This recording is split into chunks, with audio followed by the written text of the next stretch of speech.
Have you ever seen sheet music like this, that looks like this, or even this, and thought, what on earth are all these dots and lines mean, these numbers? We're even getting into modern age and we're going, hashtags, what on earth is this about? Well, never fear. In this new series, we're going to look at the basics of music theory. And by the end of this series, for however long we go on with this, you'll understand more about the written world of music and what these notes on the page actually mean, which will also help you in your own compositions.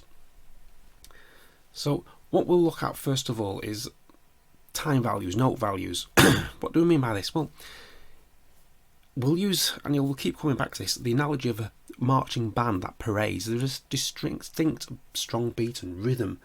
You get a left, right, left, right, left, right as they march down the parade square. So if we're keeping this analogy going, we can divide each beat into shorter steps or quicker steps even. So what I've done here, I've mapped out the most used types of notes in sheet music here. Forget these little time things here, let's say 2/4 and 4/4. We'll come to those in another video. What I'm interested in is the note names and what do they represent. So the first most basic building block of music is the crotchet, single one beat.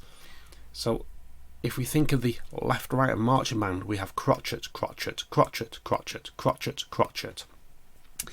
And if any of you listening record your own music and use a digital audio workstation or a DAW, like Cubase, Logic, Ableton Live, if you use any of those, you will see in your quantized grid or your MIDI grid things like, say, quarter, half, one. Well, this is like a representative of the note value. So if you look at the crotchet, that will be a quarter note on your MIDI square that you look at. And if we want to make that crotchet twice as long, then it's known as a half note, and that's exactly what you'll see in your quantized grid, half. So that's a minim, and that lasts twice as long as a crotchet. We also have a semibreve. Now, semibreve lasts for twice as long as a minim, so we're doubling up here. We're going from a crotchet, double it, get a minim, double it. For a count of 4, we get a semibreve. Now, what we can actually do, we can go the other way, and we can divide that crotchet into something even smaller, known as quavers or eighth notes. So again, think of your MIDI DAW grid. You get 1 stroke 8, so that's an eighth note, representative of quavers. And for each pair of these, we end up with a crotchet. If we go to a semi-quaver, that's halving again the quaver. So this is known as a 16th note. Now, anyone that does EDM, house music and like that will be very, very well versed in 16th notes. It's what your drum grid is mainly defaulted to, 16th notes.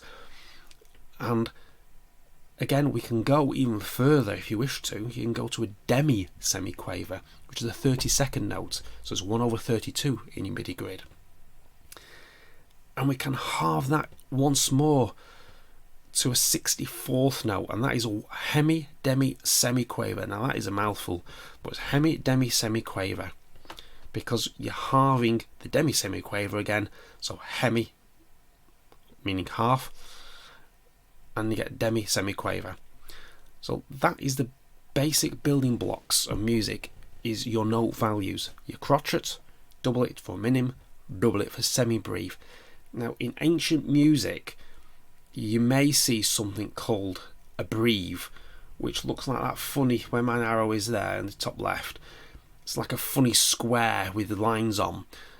That's known as a breve, and it literally is double a semibreve. So crotchet, double it is a minim, double it is a semibreve, double it again, you get a breve, which is very rarely seen in modern music.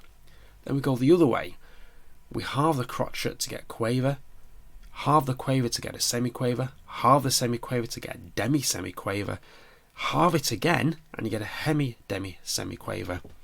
So I hope this first little lesson has been helpful, and if you wish to know when the next one is been released, ding that bell, subscribe to the channel, and we'll see you again next time.